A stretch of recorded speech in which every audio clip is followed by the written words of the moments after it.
وہ ایک بے رحم قاتل اور بدنام زمانہ فاتح تھا۔ اس نے لاکھوں انسانوں کو قتل کر کے انسانی کھوپڑیوں کے مینار بنائے۔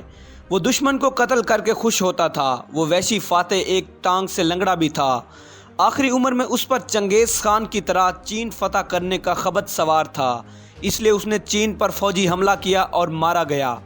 دنیا کے بدنام زمانہ فاتحین میں سکندر اعظم، جولیس سیزر، ہنیبال، بسمارک، ہٹلر اور چنگیز خان شمار کیے جاتے ہیں، لیکن جب حقائق اور فتوحات کو سامنے رکھ کر جائزہ لیا جائے تو ان تمام میں وہ سر فہرست اور حقیقی معنی میں دنیا کا بدنام زمانہ فاتح قرار پاتا ہے۔ سکندر اعظم اور چنگیز خان کو اپنے سے کم تر طاقتوں سے مقابلہ کرنا پڑا، لیکن جس فاتح کی کہانی آپ سننے جا رہے ہیں اس نے ہمیشہ خود سے کئی گنا بڑی فوج اور مملکت کو شرمناک شکست سے دوچار کیا۔ اس کی تقریباً ساری زندگی قتل و غارت میں گزری۔ آج کی ویڈیو میں ہم آپ کو امیر تیمور کی کہانی سنانے جا رہے ہیں۔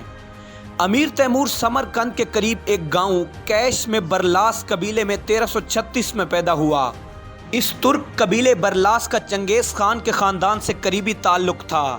امیر تیمور کے والدین معمولی درجے کے زمیندار تھے۔ امیر تیمور نے اپنی زندگی میں 42 ملک فتح کیے اور لاکھوں انسانوں کا قتل عام کیا۔ امیر تیمور کی ایک خاص بات یہ تھی کہ وہ ایک وقت میں اپنے دونوں ہاتھوں سے جنگ میں انسانوں کا قتل عام کرتا تھا۔ وہ ایک ہاتھ میں تلوار اٹھاتا تھا اور دوسرے ہاتھ میں کلہاڑا۔ تخت نشین ہونے کے بعد امیر تیمور نے ان تمام علاقوں اور ملکوں پر قبضہ کرنا اپنا حق اور مقصد قرار دیا جن پر چنگیز خان کی اولاد حکومت کرتی تھی۔ اس نے فتوحات اور لشکر کشی کے ایسے سلسلے کا آغاز کیا جو اس کی موت تک پورے 37 سال جاری رہا۔ تیمور کے ابتدائی چند سال چغتائی سلطنت کو قبضہ کرنے میں صرف ہو گئے۔ وہ 776 ہجری میں کاشغر اور 781 ہجری میں خوارزم پر قابض ہوا۔ اس کے بعد اس نے خراسان کا رخ کیا۔ 1381 عیسوی بمطابق 783 ہجری میں ہرات کے خاندان کرد کو اطاعت پر مجبور کیا۔ اگلے سال نیشا پور، قندھار اور سیستان پر قبضہ کیا۔ 1386 میں اس نے ایران کی مہم کا آغاز کیا۔ اس مہم کے دوران وہ پورے شمالی ایران پر قابض ہو گیا۔ تیمور نے 1392 میں ایران میں نئی لشکر کشی کا آغاز کیا۔ اس مہم کے دوران میں اس نے ہمدان، اصفہان اور شیراز فتح کر لیا۔ آل مظفر کی حکومت کا خاتمہ کیا اور اس کے بعد بغداد اور عراق پر قبضہ کر لیا۔ اس طرح امیر تیمور پورے ایران اور عراق پر قابض ہو گیا۔ 1398 میں امیر تیمور ہندوستان کو فتح کرنے نکلا۔ ملتان اور دیپال پور سے ہوتا ہوا دسمبر 1398 میں وہ دہلی پہنچا۔ اس وقت دہلی کے شاہ نصیر الدین محمود تغلق کے پاس ہاتھیوں کی ایک بڑی اور مضبوط فوج تھی۔ کہا جاتا ہے کہ اس کے سامنے کوئی ٹک نہیں پاتا تھا۔ ساتھ ہی دہلی کی فوج بھی کافی بڑی تھی۔ دہلی فتح کرنے کے لیے راستے میں امیر تیمور نے اسپندی نام کے ایک گاؤں کے پاس پڑاؤ ڈالا۔ یہاں تیمور نے لوگوں میں خوف و ہراس پھیلانے کے لیے تمام لوگوں کو لوٹ لیا۔ اس کے بعد تمام ہندوؤں کو قتل کر دیا۔ پاس میں ہی تغلق پور میں پارسیوں کی آبادی تھی۔ یہ لوگ آگ کی پوجا کرتے تھے۔ تیمور لنگ کے حکم پر پارسیوں کے سارے گھر جلا ڈالے گئے اور پارسیوں کا قتل عام کیا گیا۔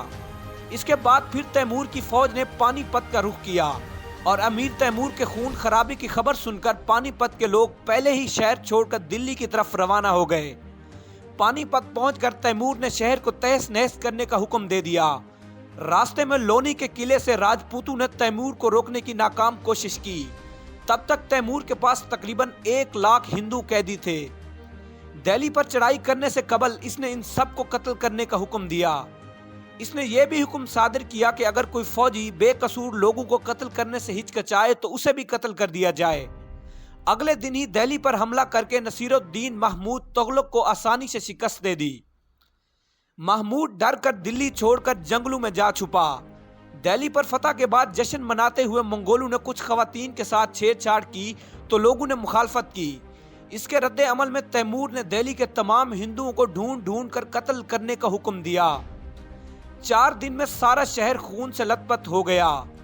دہلی کو فتح کرنے اور وہاں قتل عام کرنے کے بعد وہ میرٹھ گیا اور وہاں دریائے جمنا کی بلائی وادی میں ہندوؤں کے مقدس مقام ہردوار میں لوگوں کا یہ سمجھ کر قتل عام کیا کہ کافروں کو مار کر ثواب کمایا جا رہا ہے۔ 1399 میں تیمور سمرقند سے اپنی آخری اور طویل ترین مہم پر روانہ ہوا۔ تبریز پہنچ کر اس نے سلطان مصر کے پاس سفیر بھیجے جن کو قتل کر دیا گیا۔